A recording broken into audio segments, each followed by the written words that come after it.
What's up, guys? Welcome back to the channel. Nemo Propaganda here, and today we're going to review the Dynaudio Evoke 10. You guys have asked me to review the Evoke 10 ever since I reviewed the Evoke 20. A lot of you guys wanted to know if it sounded the same. A lot of you guys told me they didn't sound the same, so I got really curious and I reached out to Dynaudio and I was like, hey, get me a review sample. I got to hear these things. I get a ton of questions about them, so here we go. Let me get those main specs on screen so you guys can check that out. I'll tell you about the specs and standout features that I think make the speaker special or unique. I'll tell you what the speaker sounds like. We'll talk about amplifier pairing, room setup, how it compares to some other speakers in and around its price category, as well as how it compares to the larger Evoke 20. And look, let's just get one thing out of the way.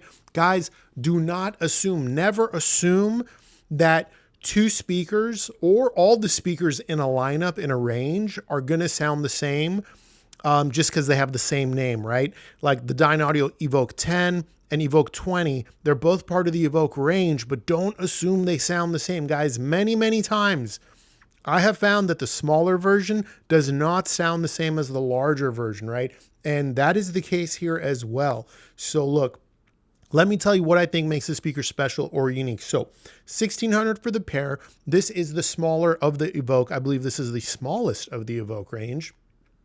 Nice, beautiful blonde wood finish here. There are other finishes available as well. $1,600 for the pair, and you're getting a very beautiful cabinet, custom drivers. For those of you who may not know, Dynaudio designs, engineers, and manufactures all their own drivers, which is pretty cool.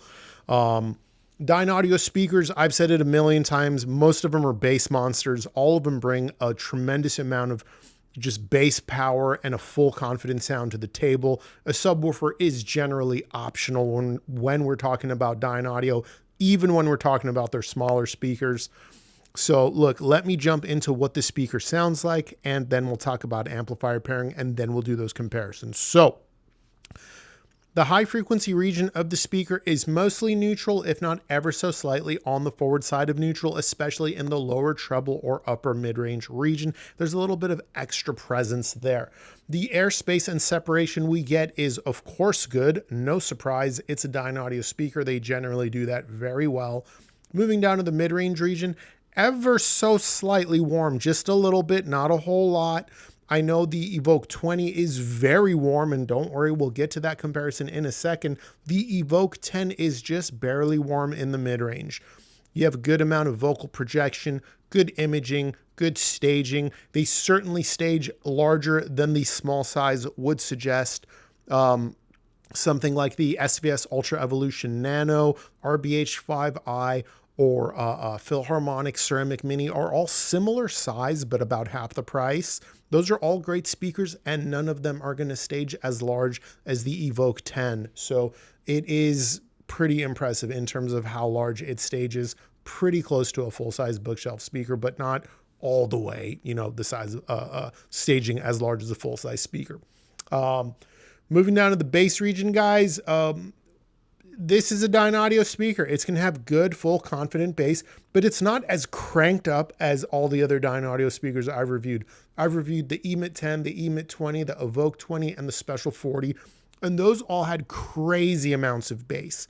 This speaker is a little bit more tidy with its bass. It's still a full, confident sound, but like with the EMIT 10, I wouldn't recommend shoving the EMIT 10 all the way against the wall. Its bass is very powerful and very pumped up. The Evoke 10 bass is pumped up just a little bit. If you need to get it closer to a wall, I think you can certainly do that in most rooms. If you want to space it out a little bit for that better imaging and larger staging, it has enough bass where when you pull it out, it's still going to sound full and confident. For me, I would use a subwoofer with these, but I certainly can see some guys using these without a subwoofer. The bass you do get is actually on the tighter side, which again is going to be an upgrade coming from something like the EMIT. The EMIT bass is really strong and powerful, but nowhere near as tight and agile and quick as the Evoke 10. So that's what the speaker sounds like as far as treble, mid-range, and bass. Let me tell you about amplifier pairing real quick. I paired these at first to my Kinky Studio reference preamp and monoblock. That's the setup I use for most speaker reviews. It leans neutral to slightly analytical. And I'll be honest, I didn't think it was the best pairing, especially for the treble region and slightly tilted up upper mid-range and lower treble region the Evoke 10 had. I found amplifiers that were just ever so slightly warmer or ever so slightly rolled off or ever so slightly smooth in the mid-range, in the upper mid-range to lower treble region sounded best, like the Vincent that's behind me, like the Choco Ime. The Choco Ime has a little bit of extra sparkle all the way up in the treble region, but its mid-range is quite warm. That was a good pairing. Hagel H190, good pairing. Willison R300, good pairing tonally. Not quite enough power for the Evoke 10, however. Down, low price stuff, RSL IA 255.1, for $100 amp, good pairing. More expensive, something around $1,000, Iota VX SA40, good pairing with the speaker as well. Let's talk about how it compares to some other speakers in and around the same price category. Let's first start with Dynaudio's own Evoke 20, which is a little bit more expensive, and then we'll compare it to other speakers that cost, roughly the same. So the Evoke 10 is about $1,600. I don't remember what the Evoke 20 cost. It's probably around $2,400 if my memory serves me correctly. And they look very similar. They come in similar finish options. They just look like the Evoke 10 is the smaller and the Evoke 20 is the larger. But oh my goodness, these are different speakers in terms of sound, guys. The Dynaudio Evoke 20, the larger version, from top to bottom is among the warmest speakers I have ever reviewed. Its treble region is going to be slightly dark and rolled off, where the Evoke 10 is going to be more neutral, slightly forward. The smaller Evoke 10 actually has more air space and separation in that treble region. Moving down to the mid-range, the Evoke 10 is slightly warm, slightly thick in the mid-range. The Evoke 20 is very thick and very warm in the mid-range region. Believe it or not, the little Evoke 10 has the slightly more expansive sounding mid-range. Moving down to the bass region, again, the two speakers are very different. The Evoke 10 has slightly tighter, slightly quicker bass. The Evoke 20 has bass that has a little bit more bloom to it and is substantially more powerful, substantially a fuller sound, much more depth, reach, and extension. The Evoke 20 is an absolute bass monster. A subwoofer is absolutely optional with the Evoke 20, whereas with the Evoke 10, I'd say it's probably 50-50. Some guys are going to run a sub, some guys are probably going to feel it's optional. But the two speakers are so different. Again, just to keep it simple, the Evoke 20, warm, dark, and rolled off from top to bottom. Very, very extremely powerful bass, very thick, full mid-range. It's velvety, it's chocolatey, all those words we use to describe a very warm, luscious, and tonally rich mid-range. The Evoke 10 by direct comparison is damn near neutral.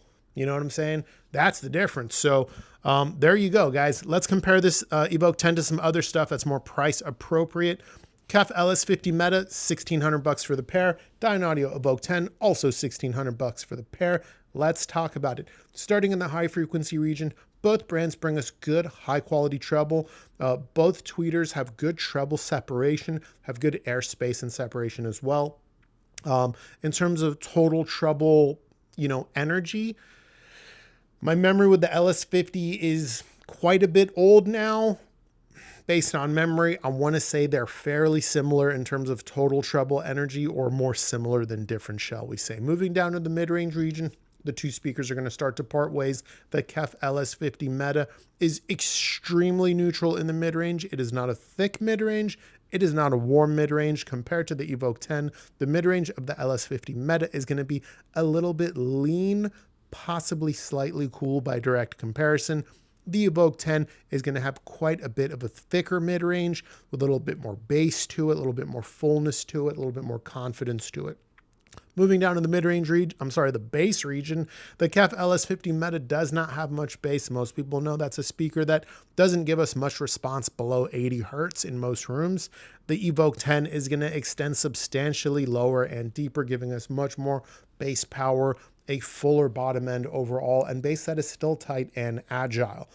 Both speakers are fairly good. I'd say the LS50 Meta is going to be a good speaker for those that don't like a lot of bass for one reason or another and want a sound that is mostly clean and clear. The Dynaudio Evoke 10 is going to be better for those that want a little bit of a fuller sound and like a speaker that is also clean and clear, but has a little bit of warmth in the mid-range, just a little bit of richness, a little bit of thickness, a little bit of body, right? Not a whole lot. You still value neutrality, but you want a little bit of lusciousness to your sound. That's the Evoke 10. Let's talk about the Bucart P300. With the current exchange rate, that speaker's about $1,640. The Evoke 10 is $1,600. Both prices are for the pair. I love Bucart audio products, but I got to be honest, this one is going to kind of surprise you. So starting in the high frequency, and guys, let's keep in mind that the Bucart P300 is a substantially larger speaker, but they are the same price. So in the treble region, the Evoke 10 actually gives us tremendously more airspace and separation. The Bucart P300 is neutral to slightly dark by direct comparison, where the Evoke 10 is neutral to slightly forward, for the sake of this comparison.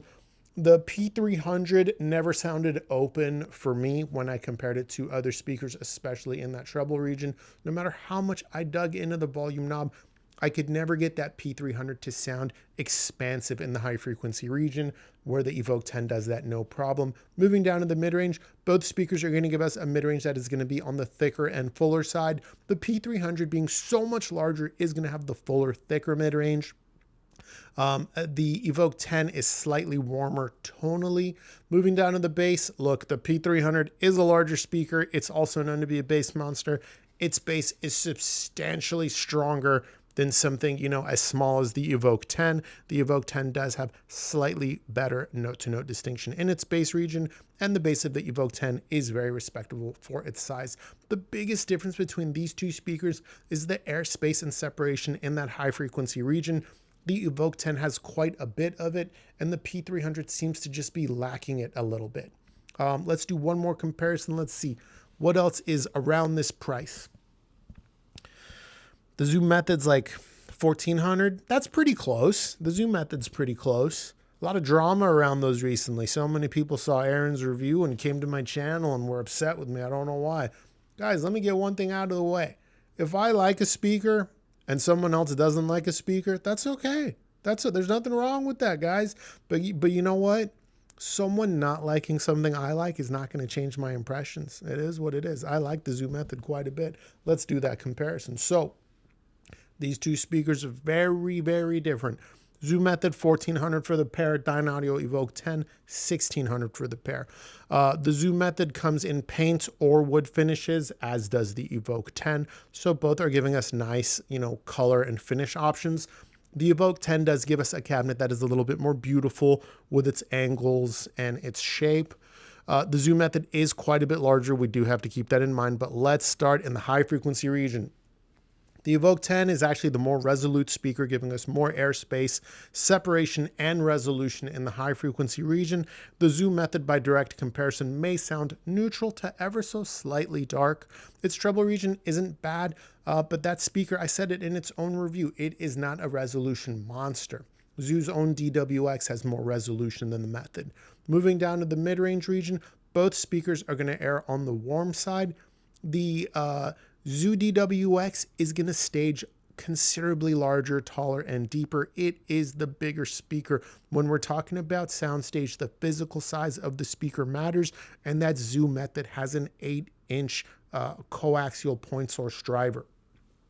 The Dynaudio Evoke 10, though, is going to have still a thicker mid-range with more body and weight to it. Moving down in the bass region, believe it or not, despite the Zoom Method being substantially larger, it is the Evoke 10 that has the more confident bass, the more powerful bass, bass that extends lower with more depth and reach. So it's like this. If you value the soundstage above all, the size and sense of scale, you may prefer the Zoom Method, but you're going to want to pair it with a good high-quality subwoofer to get a good full-range sound. If you value that airspace and separation more, that resolution more, that bass power more, that body and weight in the mid-range more, you're going to prefer the Dynaudio Evoke 10. And just to be clear, yes, the Zoom Method stage is larger, but that does not mean the Evoke 10 stage is small by any means. Its stage is plenty big for its physical size, guys. So that comparison out of the way. I think that's going to be the last comparison. Yeah, I think we're at the tail end of the review, guys. I think I've told you just about everything I wanted to tell you. I told you about the standout features. I told you what it sounds like. I told you about amplifier pairing. Let's talk about room. I think I told you about room setup too, honestly. You can get these close to a wall if you need to. You could pull them out if you need to. I already went over there. Yeah, I covered everything, guys. This review's a wrap. Look, this YouTube channel does have a free Discord server. If your question requires some back and forth, it is a nightmare to do that in the YouTube comment section. You're going to have to hop in my free Discord and ask your question there, especially if your question relates to more comparisons or you're really thinking about buying this speaker. Please hop in my free Discord, guys. That's what it's there for. Most reviewers charge to have direct access to the reviewer. I don't. It's completely free. The link is in the description to all my videos, for all my videos. So, guys, that's the review. If you got any questions, holler. Dynaudio Evoke 10, fantastic speaker. Stage is larger than you would expect. Fuller sound than you would expect for how little it is. Very different than its big brother, Evoke 20. I think I already covered it. You want that big, richer, fuller sound that's substantially warmer. That's the Evoke 20. You want that more neutral sound? That's the Evoke 10. Anyways, guys, I've rambled on enough. Thank you for tuning in. Until next time, take care.